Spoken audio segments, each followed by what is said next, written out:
Last month, one of my friends made over $8,000 trading. 3 months later, he'd lost more than that. I made about $530.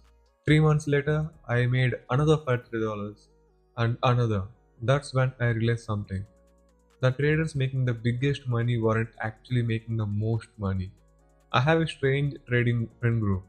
If you met all of us today, you would immediately know who you think is the best trader, and you would probably pick the wrong person.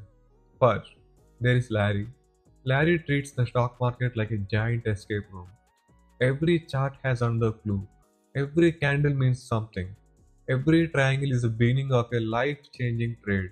If I spilled ketchup on a napkin, Larry would probably zoom in, draw a trend line, and tell me it's bullish. And honestly, sometimes he's right.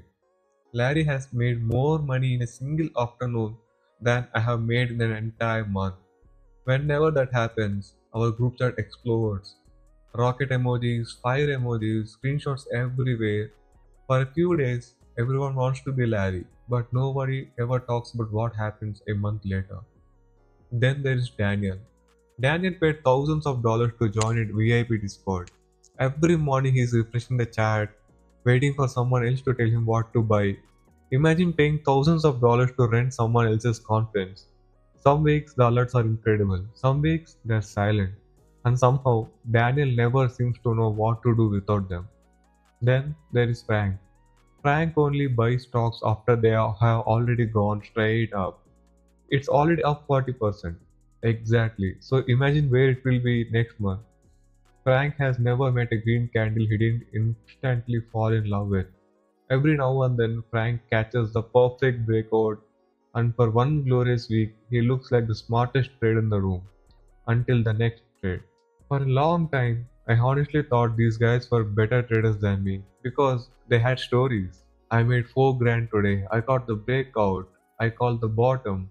Meanwhile, my weekly update usually sounded like this: collected another options premium, closed another credit spread, went to Costco. Not exactly blockbuster material. But eventually, I stopped asking who is making the biggest trades and started asking who is actually keeping the money. Those turned out to be two completely different questions. Meet Vince. Vince is painfully boring. He gets excited when a company reduces debt. He actually enjoys reading earnings reports. He buys great businesses and then he waits. Talking to Vince about investing feels like reading the instruction manual for a dishwasher. But somehow, his portfolio just keeps getting bigger quietly. Then there is Ethan. Every paycheck he buys another ETF, closes the app and disappears. If the market drops 5%, he probably doesn't even know. He's outside grilling burgers, living his life. Honestly, I am a little jealous. And then there is me. I sell credit spreads, sometimes cash reports, 5 maybe 10 minutes a day. Then I close my app because I don't actually want trading to become my personality. At first, I thought my friends were just weird. Then I started reading the research. Researchers studying thousands of brokerage accounts found something almost backwards. The people who trade the most generally earn the worst returns. Meanwhile, simple long term investors consistently outperform the average active trader. And sellers of defined risk option strategies win the majority of their trades because time decay works for the seller every single day the position stays open. That's not a maybe. That's the math working in your favor before you even do anything.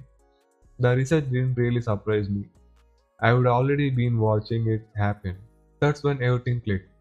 The difference wasn't intelligence. Larry is smart, Daniel is smart, Frank is smart. The difference was consistency. Because nobody brags about consistency. Nobody walks into a party and says, "Guess what? I bought another ETF today." Nobody posts, "I collected another options premium." Nobody goes viral for compounding. It's too slow, too repetitive, too ordinary. But if you listen closely, that's usually what building wealth sounds like. Next month, Larry will probably send another incredible screenshot. Daniel will probably refresh Discord. Frank will probably chase another breakout. Vince will quietly buy another great company. Ethan will buy another ETF. Me, another credit credit spread. None of us will have the most exciting stories. But 10 years from now, I know exactly which group I would rather be in. Because the market doesn't reward the people with the best screenshots.